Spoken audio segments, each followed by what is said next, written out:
Welcome to Everything Co-op, bringing you information on how cooperatives can help improve your quality of life. This show is being sponsored by the National Co-op Bank, NCB.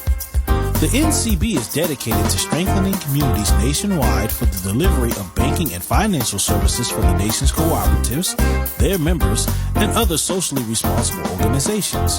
For more information on the power of community ownership, visit ncb.coop. That's ncb.coop. Now stay tuned for your host, Vernon Oakes. Good morning, everybody. This is Vernon Oakes, and the program is Everything Cooperative. You know, we talk about co-ops, economy, people's financial health and wealth. We talk about marginalized communities and how co-ops can help benefit them each Thursday. And I get excited about these conversations, and I'm extremely excited about having David Hincapie back on with us today. He's the Economic Development Specialist with the Small Business Administration. Good morning, David.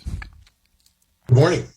Thank you for being on this morning, for taking time out of your busy schedule to talk about Small Business Administration and COVID and co-ops and all of that. So do it. David, a little bit about you first. Where are you from, and how did you get your job with the SBA? Well, I'm originally from Southern California, and by a very circuitous route and the different branching pathways life can take you, I ended up in Washington, D.C., working at the Small Business Administration. So I'm an economic development specialist here. I'm one of several in the office. Every district in the district office for the DC district, the DC metro area district of the SBA. There are 68 district offices around the country, and each of them has, you know, a few economic development specialists like me and lender relations specialists. The EDSs, we do training for both the small businesses and for the partner organizations that we work with to promote economic development, to help people start and grow and maintain small businesses. The lender relations specialists, they work with the lenders who work with the SBA lending programs and also with the businesses. So there's a little bit of overlap in the duties. And the SBA generally is a Small Business Administration, which was started in 1953. And its mission is to foster the creation and the development of small businesses. So what kind of education do you need to become a small business development specialist?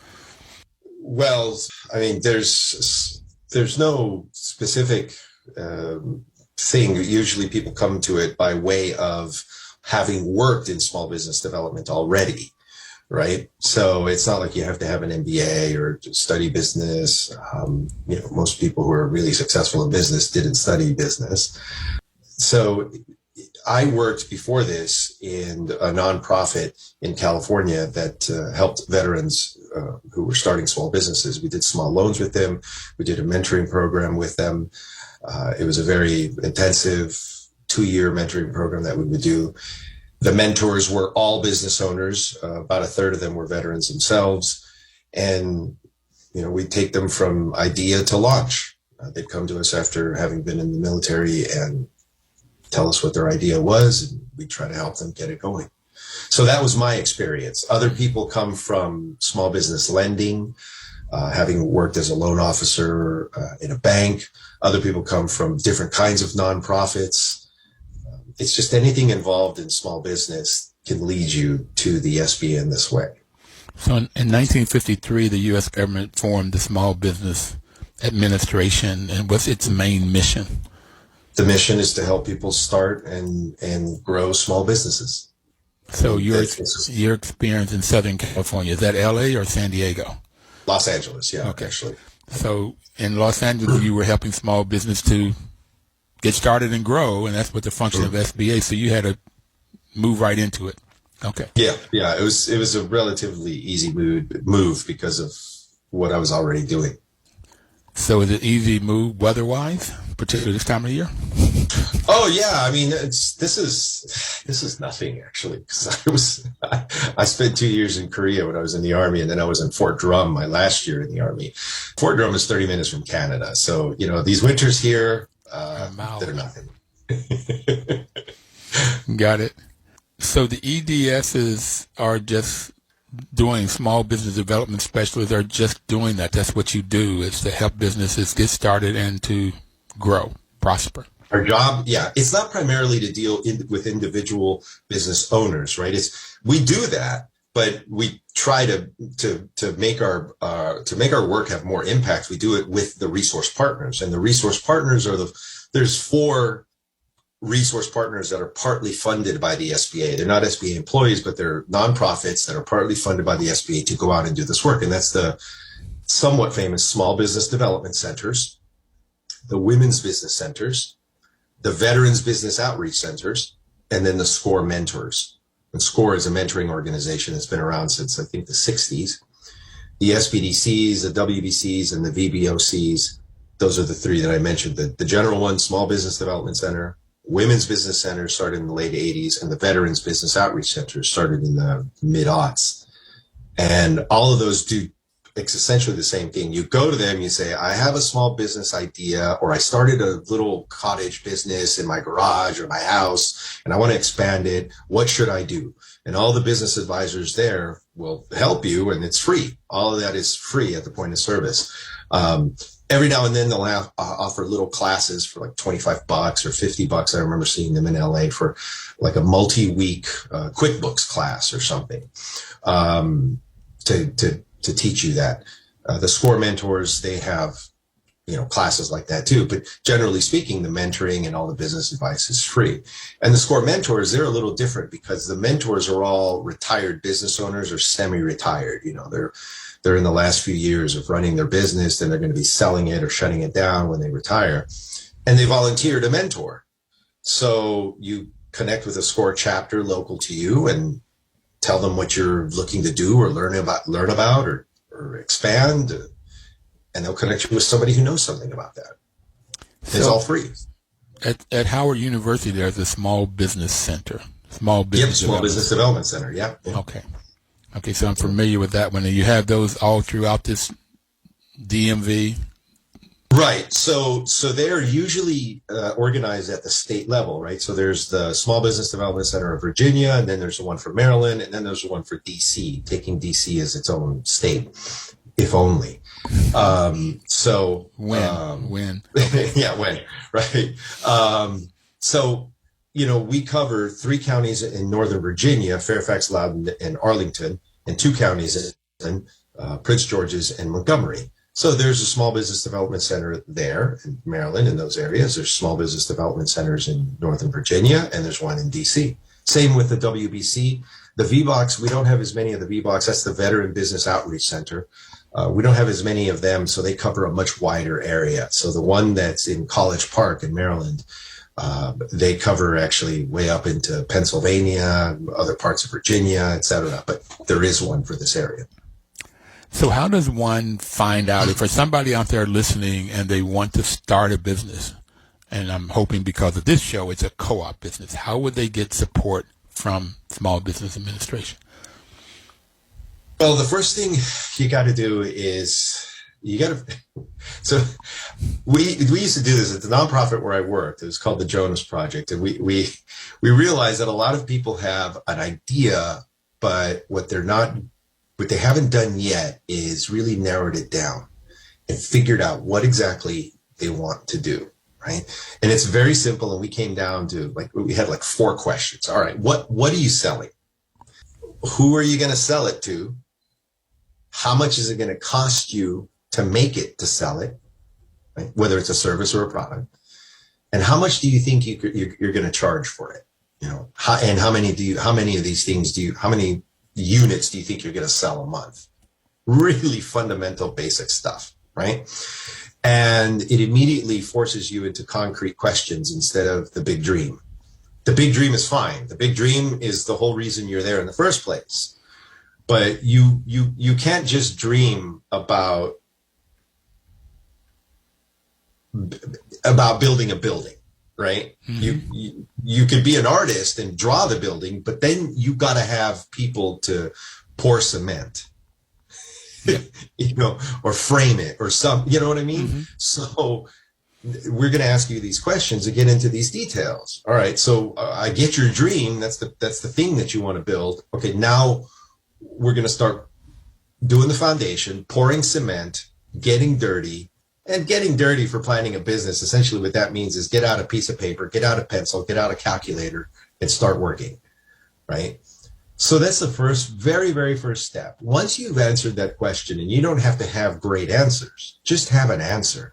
Then go to the SBDC, or go to the Women's Business Center, or go to the SCORE Mentors, and begin asking questions. So this is my idea. I've asked myself these 4 or 5 questions. I have these answers.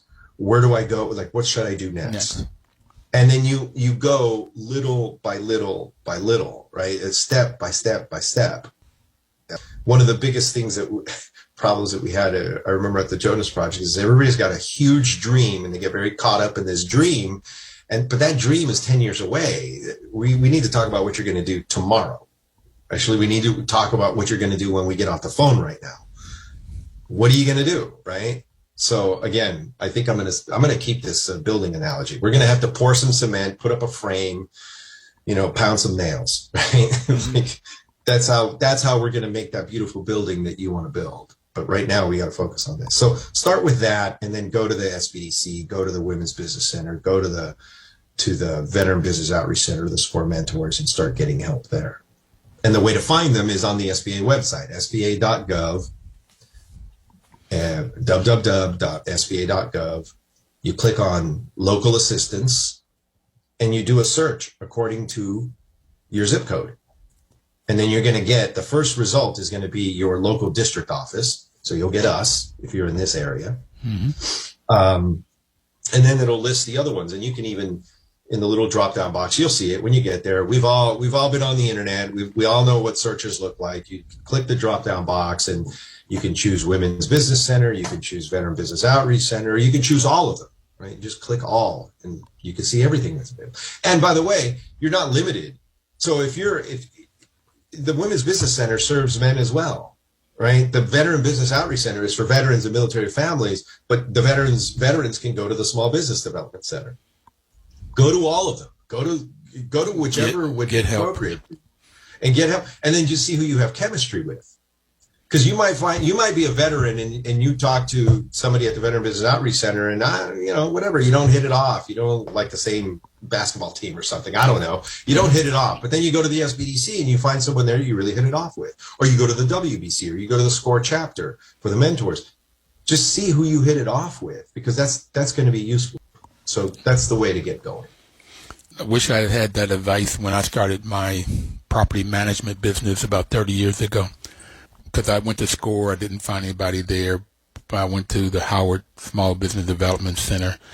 I wouldn't have thought to go to the Women's Development Center. Maybe it wasn't even around 30 years ago. But I ended up not getting the help I was looking for. David, we're going to take our first break, and I want to come back and talk to you about COVID and SBA's response to COVID, the government's response to COVID, and what people can do now you have with those resources. We'll be right back. Please don't touch that dial.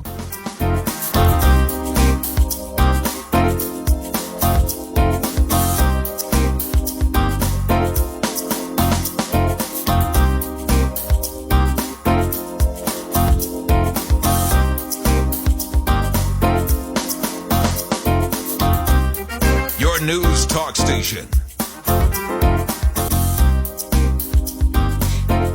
Welcome back, everybody. This is Vernon Oakes, and Mr. David Hincapie is our guest today. He's an economic development specialist with the SBA, with the Small Business Development Center. And you can, if you're thinking about a business, starting a business, or you're in a business and you need help, you can go to SBA.gov on the web and look at local assistance, and you can find small business development centers, women development centers, veterans development centers, or SCORE. SCORE is a mentoring program with retired business folks in there, and you can get help. David has told us, though, if you're starting a business, you want to ask yourself several very simple questions. What are you going to be selling? Who will you be selling to? What's the cost of what you're selling? What will you charge for what you're producing, your product or your services? And how many units or what kind of amount of services will you provide in a particular given month or so? Get those answers to those simple questions and then go in and get some help with what the next steps are. Thank you, David. I wish I had that 30 years ago to get help from the Small Business Administration. But what I said I wanted to talk about next was COVID. What has been, when COVID happened, and I'm going back to February, March of 2020, what was the immediate response? Small businesses, what happened to small businesses when COVID first happened? Well, what happened to a lot of small businesses is they ran out of cash, which, since you've been working with this for so long, this is one of the cliches, right? One of the things that statistics that gets repeated over and over and over again, and it's mostly true, depending on who's doing the measuring, that 80% of small businesses fail within the first year, and whatever within the first 5 years. And then also there's another truth, which is that businesses fail because they run out of cash. So in other words, they don't fail because they're not making sales. They fail because they run out of cash to meet their immediate obligations, meaning their lease, perhaps payroll. They have the potential to make sales, but they have no cash to meet immediate obligations, so they cannot continue. That's why they fail. All right, so we know these things are true, and we've known that for a very long time. Let me just ask you a question about that. So here's what I'm hearing you say, with my experience, that I could be selling some form of a widget, mm-hmm. and I sell that widget, and I sell it to people in 30 days net. So I don't have cash coming in, I have a note coming back. Mm-hmm. Okay. Now I've got to make payroll and I've got to pay rent. So after that first month, hopefully after that first month, people will pay me and then I can make all these payments. But as we all know, some people don't pay in 30 days. They may go 60, 90, or you have to take them to court with your managing your receivables and how you do that. So I could be selling enough widgets to be profitable, but not have enough cash to pay my bills. That's what you're saying. Exactly. You're going to be profitable if you're able to extend your own obligations until the end of the year by the time you collect all the money that's owed to you so you can pay your obligations, right? Okay. But your obligations don't wait until the end of the year. They come in the month. They might come in the quarter, right? Right. So you ran out of cash. What are you going to do in between the time you made the product and sold it or rendered the service, in between the time you did that and the time you get paid? In the meantime, you have obligations. We've all experienced this in our real life, right? I can remember being very young and very poor and thinking like, I got to pay this now, but my paycheck doesn't come for another 2 weeks, right? Yeah. I have an obligation, right? So, okay, so it's that situation that happens to businesses, and they run out of cash, right? So what happened to businesses in COVID? They ran out of cash fast. And, I've mentioned this, that there was a study done in 2019 by the JP Morgan Institute. They had 2-part study done in August 2019 and September 2019, which I read, and it was about small business cash flow in 20 or 25 major cities, right? And so they went and surveyed and discovered that the median number of reserve cash days for small businesses in these cities was 11 days. Wait a minute, 11 days? 11 days. When you say median, that's the average. So the average? Median, not the average, the median, the middle number. Okay. All right. Median. So, like, I couldn't believe it, right? My reaction was your reaction. 11 days? What are you talking about? How can you have only 11 days of cash? Meaning for whatever expenses come up. That's it. That's like in your life. If you only had in your personal life, right? I only have enough. My paycheck comes once a month, say, right? Mm-hmm. If you're like some places. I remember when I was in the Army, it's once a month. Okay, great. I run out of cash on the 15th. What am I going to do for the next 15 days? How are you going to eat? Yeah. How are you going to eat? How are you going to pay your gas? How are you going to get to your job? How are you going to do all this? Well, for businesses, they had 11 days of cash. So you can imagine if it's a retail place that sells things, cash to pay their suppliers. If it's a food place, that's an even better example. You're going to run out of bananas. Where do we go get bananas? We can't get bananas for the banana splits that we're selling. Why? Because we don't have any cash. And you pay payroll every 7 days or 14 days. Yep. Yeah. 1 week or 2 weeks you pay payroll. So where you get money to pay payroll? Exactly. So this is what happened to businesses. And then, the CARES Act was passed, and that had the Paycheck Protection Program. And then we also had the Economic Injury Disaster Loan Program.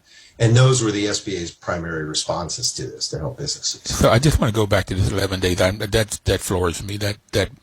So I have it. I used to tell people, there was one stat out that said that most Americans are 3 months away from being homeless. Okay. And that may be that there's only 15 days of cash or 30 days of cash, but by the time somebody takes them to court, if they're a renter, tenant, then to put them out on the street, or by the time somebody puts a lien on their house, if it's a mortgage, and then foreclose on it, it's about 90 days.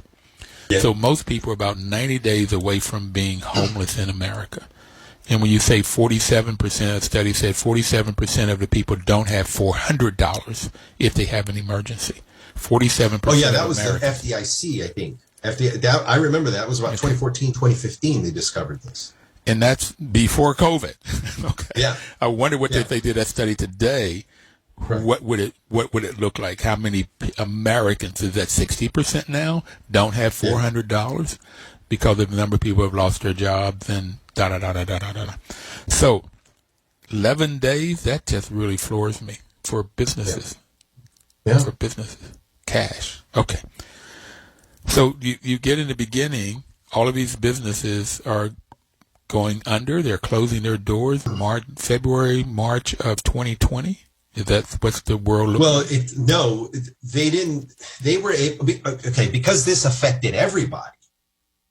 If a business, for example, had a lease payment coming up and it was a shutdown, they could go to their landlord, and the landlord themselves, right? The landlords themselves are often leveraged. It's not like they own they have a note, they got to pay. Right. So you go to them and you go, a lot of businesses went and said, look, there's this federal aid. I'm applying for it. I'll be able to cover I'll be back. I'll be a month late or whatever. And then the landlord will say, oh, okay. And everybody came to these agreements, right? Informal and formal, right?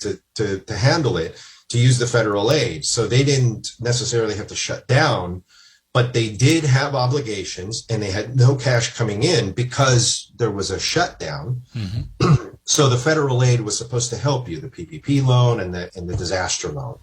And the PPP loan was a forgivable loan. The disaster loan was a non-forgivable loan, but it was a very low interest loan.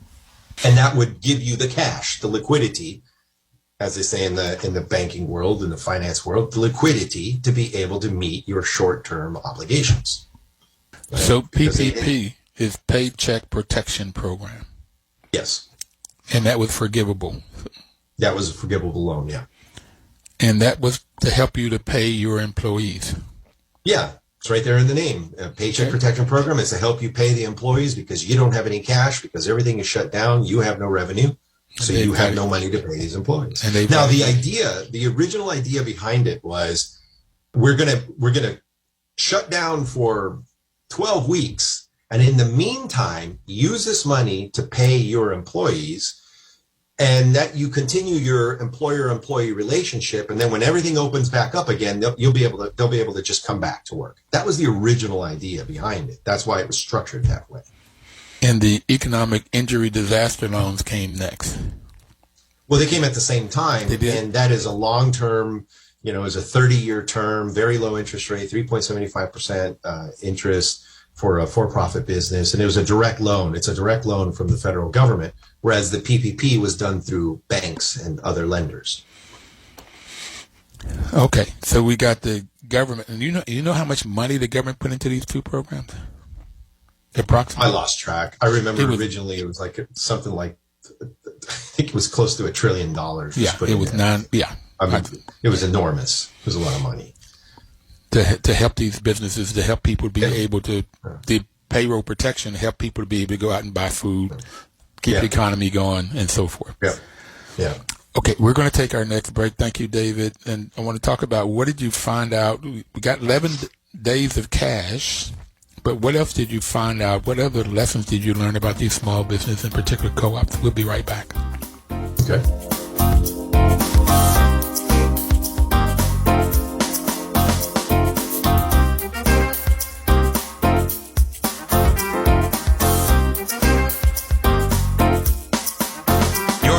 Talk station.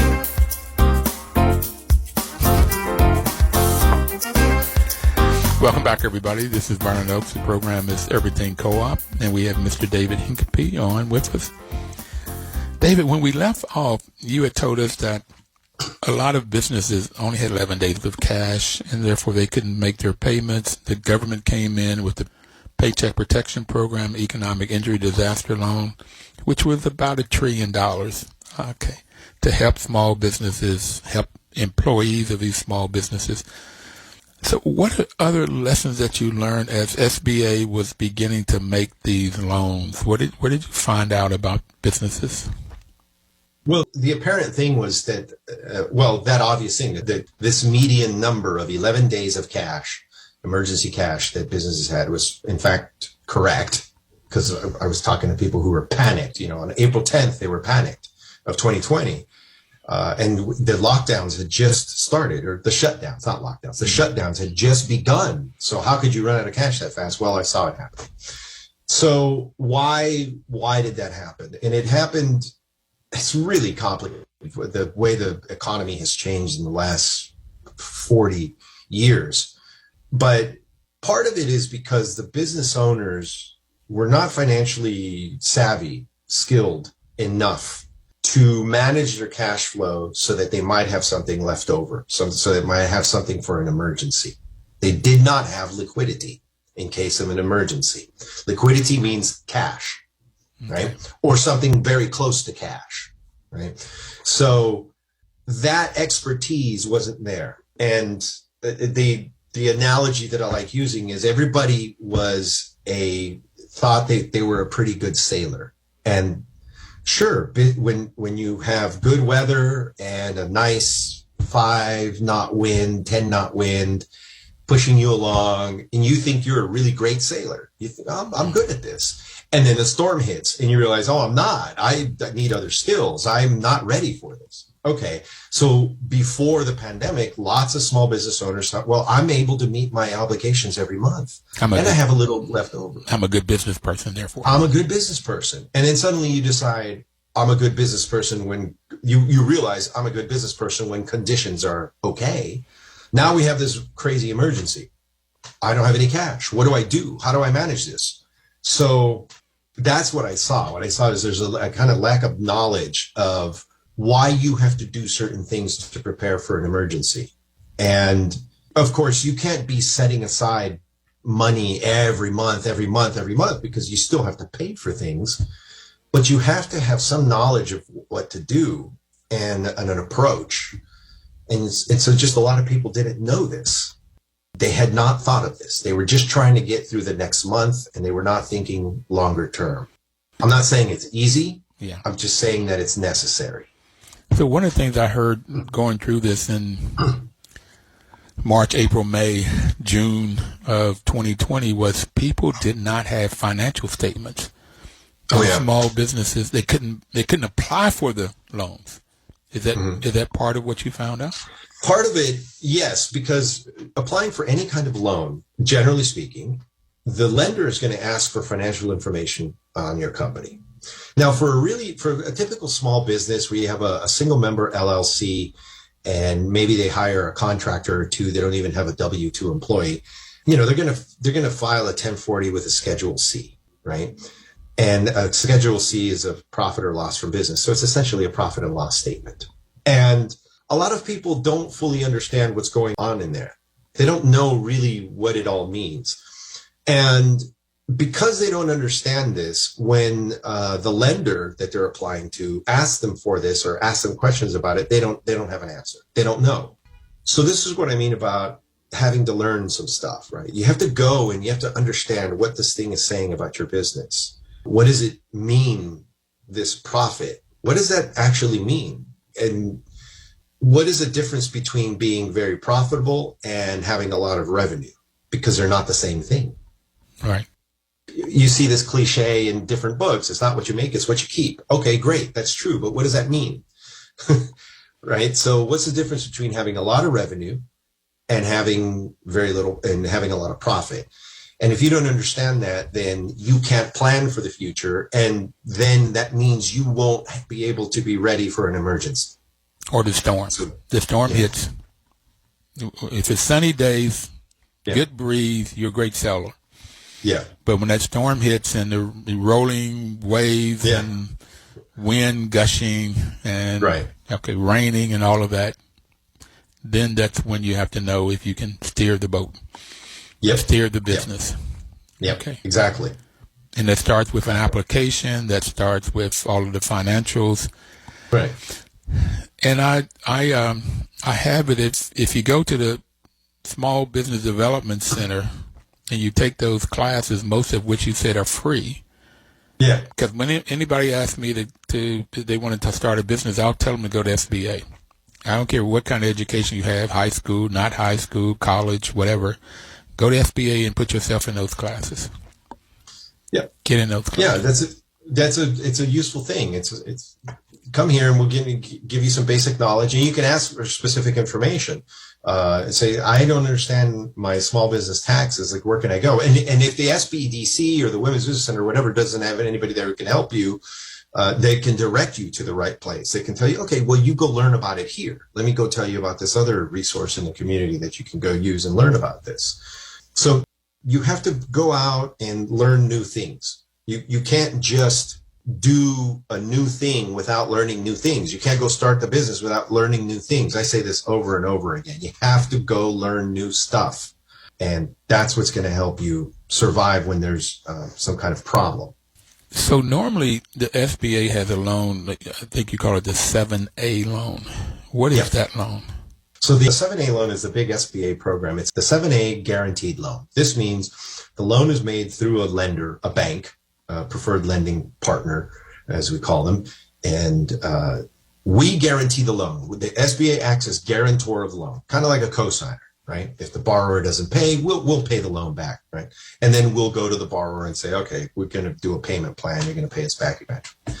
All right. So the guarantee is the incentive for the bank to lend to a small business, because banks generally don't want to lend to small businesses because the risk is too high. There's no history, right? That's like giving a home loan to a person who's 20 years old and never had a full-time job before, right? Mm-hmm. It's like, why would you do that? They don't have a history. You don't know if they can pay it back. So a small business has very little history. They don't know how profitable it's going to be. The bank doesn't know. And so they're not going to want to do it. But if we offer them a guarantee, then they're more likely to do it. Broadly speaking, that is the idea behind the 7A loan. So it's the general business loan that you could use for operating capital. You could use it for inventory. You could use it for payroll. You could use it for fixtures. You could even use it for property, right, for your business. And cooperatives are eligible to use these 7A loans. They have been eligible for approximately 4.5 years now, because they were not eligible until 2017. So now worker cooperatives are eligible to use those. And you go and apply at one of the SBA lenders, which is like any of the banks that you see around, the big banks, they're SBA lenders. The regional banks, they are usually SBA lenders, and some of the community banks are, some are not, right? Okay. You could go to them and ask about the 7A loan and see how to apply. So how many, to the extent you know, how many co-ops have done the 7A loan, how many have done the PPP loan, and how many have done the EIDL loan? So the 7A loan it's not COVID related. That's a 7A loan program that we have had for decades. To my knowledge, only one cooperative has done a 7A loan, has received a 7A loan. Is that in this area or throughout co-op? Throughout the United States, just because most cooperatives don't even know they're eligible for it, right? They don't have any connection to the SBA because for so long they were not eligible for the 7A loan. So they just didn't think about it. The world of co-ops did not think about 7A lending. They got their lending from the banks, but not a 7A guaranteed loan, right? Whatever loan the bank was willing to make. So to my knowledge, only one has been done since 2017, right? It was through the National Cooperative Bank and this food co-op down in Fredericksburg, Virginia. Oh, fantastic. Okay, I know that. Matter of fact, I'm a member of that co-op. I went down in Georgia, had dinner down there with Rich LaRochelle, who helped us start that. I know the Fredericksburg co-op, food co-op. I've only been open about And there a may year. be others in the work right now that I don't know of around the country. Now, as far as the PPP and the EIDL, I don't know the number, but I know it's been thousands and thousands. You know, cooperatives were eligible for that from the beginning, for PPP as well as EIDL. So the economic injury disaster loan is how we abbreviate it, EIDL. So the PPP and EIDL co-ops applied for it. They received it. The EIDL loan, it was a little bit difficult for some of them because, again, the SBA doesn't really work with co-ops, hasn't in the past. So that caused some problems in the processing of the application because the people processing it, a lot of the people we had processing, helping us were temporary hires to help with the emergency, right? We had this sudden surge of applications and we didn't have enough people. So they didn't really know that much about SBA rules. They didn't know about co-ops. So there was a bit of a problem. But generally speaking, cooperatives were able to get their EIDL loans. It just took a little bit longer so that, you know, to get through the processing. And, you know, I'm in touch right now still with cooperatives that have had their loans and they've applied for increases because some businesses are eligible for increases. And, yeah, it's working. It's helped a lot of cooperatives survive. It's a very favorable long-term loan. And the PPP, they applied for that and they got forgiveness. That worked out well. I mean, it was very useful to a lot of businesses. You can't get any new PPP or new EIDL, is that right? No, you can't apply for PPP. That shut down last year, and now we're really in the process of the forgiveness of all the PPP loans, finishing that up. Most of them have been forgiven now. The vast majority, there's some that are still, forgiveness is still being worked out. And the EIDL, you can't apply anymore, but if you already had one, you can apply for an increase, or if you were declined for some reason last year, you can apply for a reconsideration. So that's still available to people. You just can't apply for a brand new one. You can't put in a new application now. Okay.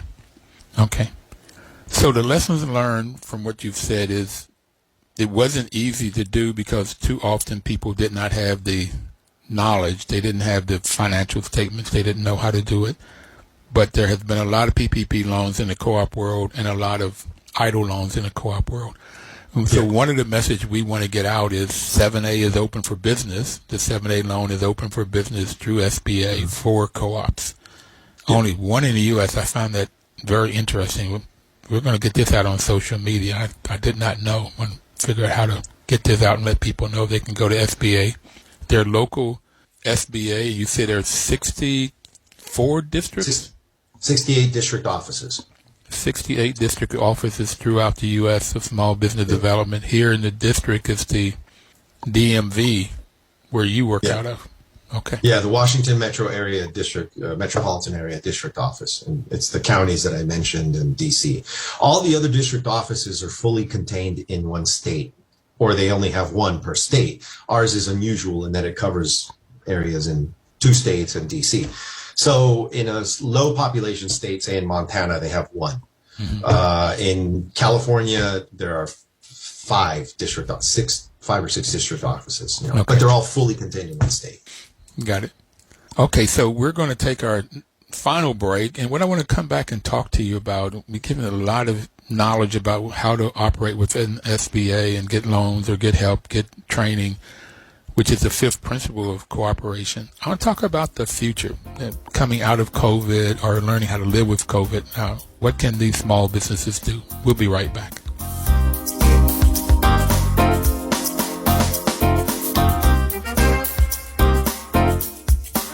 Your news talk station.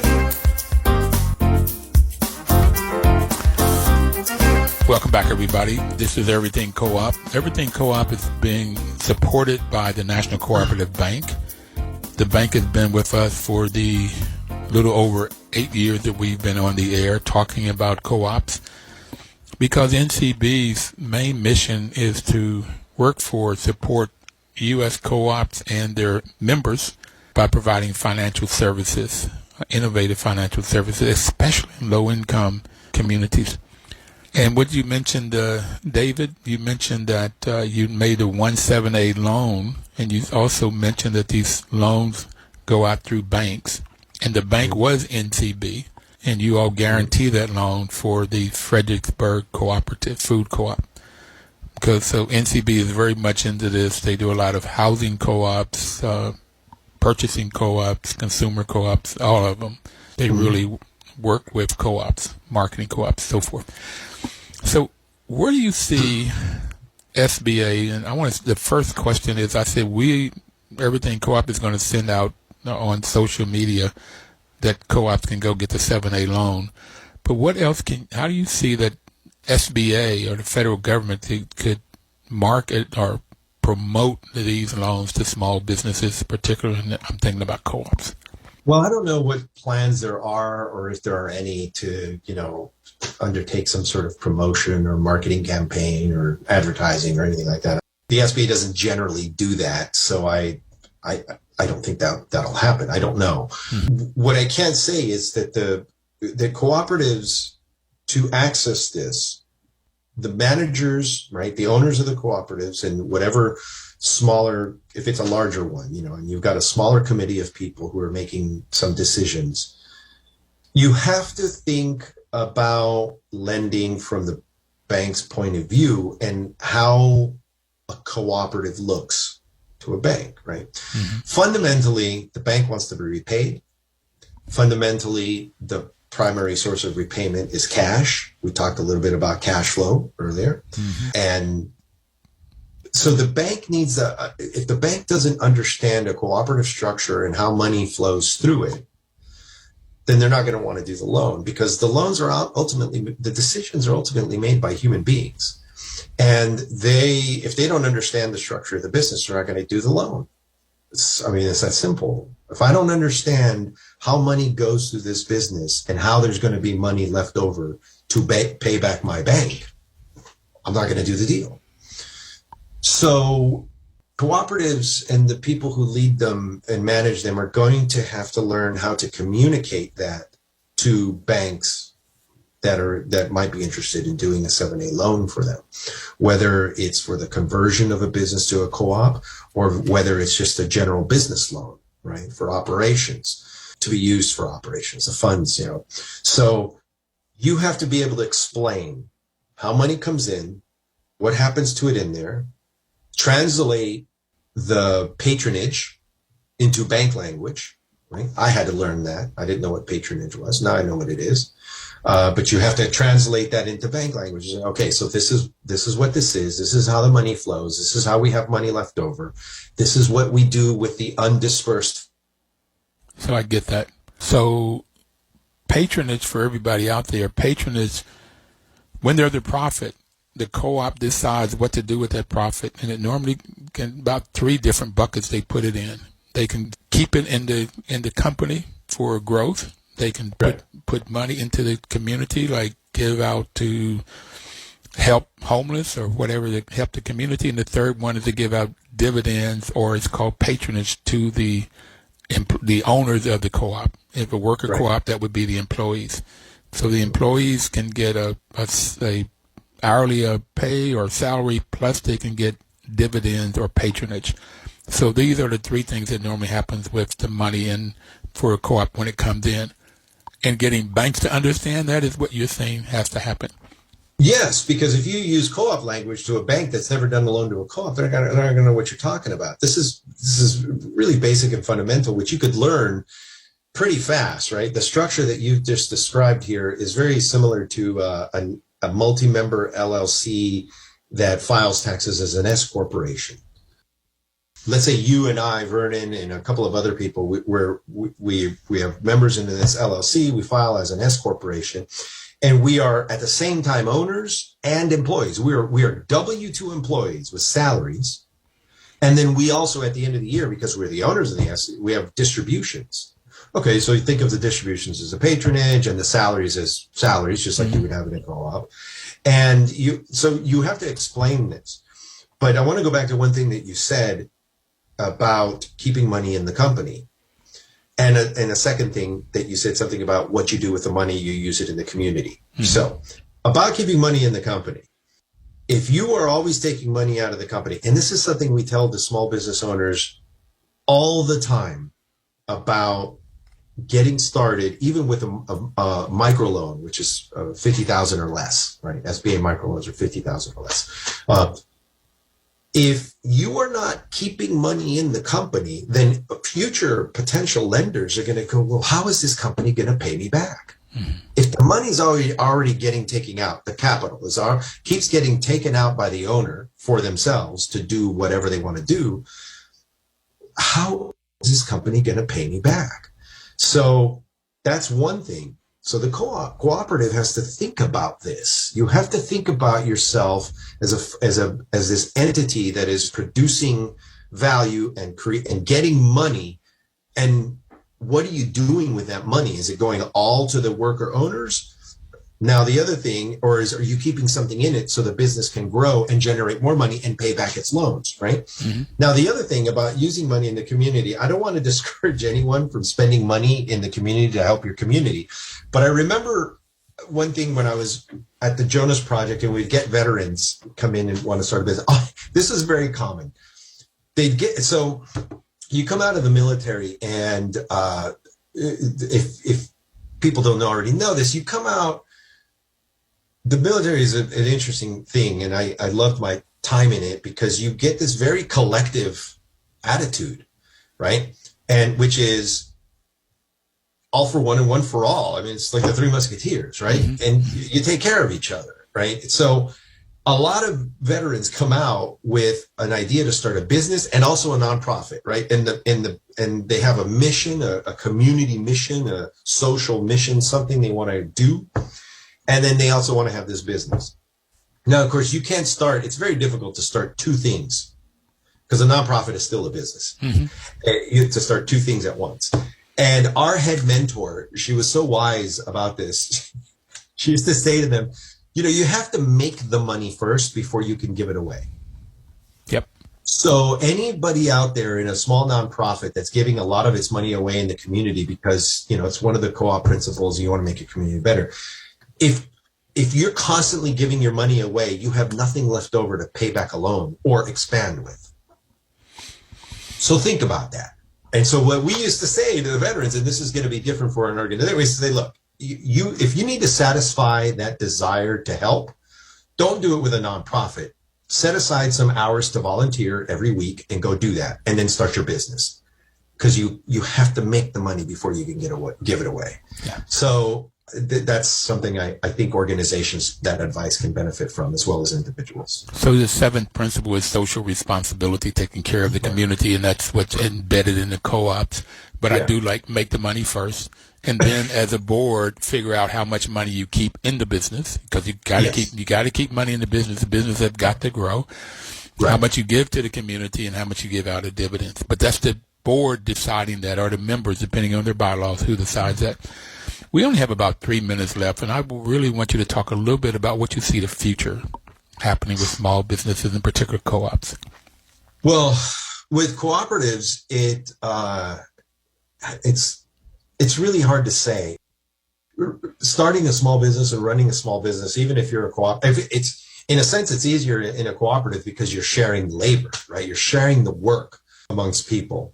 But it's still a lot of work when it's new because there's constantly problems to be solved. Now, The future, I don't know. I wish I had something wise and useful to say. Running a small business is really hard. It's a lot of hard work. All I can say is you have to keep learning. You have to keep getting better as a business owner, and collectively as the business owners of a co-op.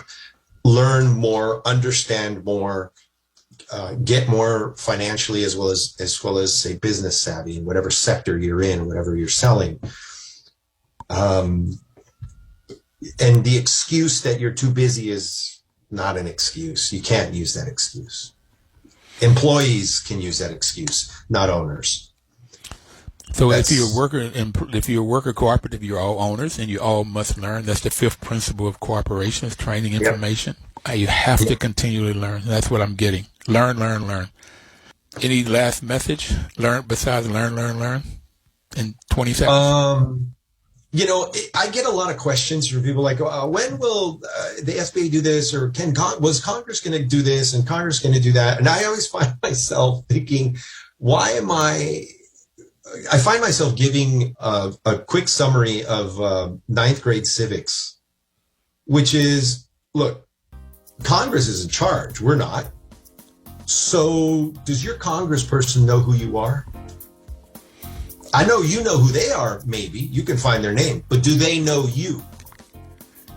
Got to go now. I'm sorry. Yeah. Get to know your congressperson. Everybody out there, live cooperatively this week, and we'll see you next Thursday. Thank you, David, for being on.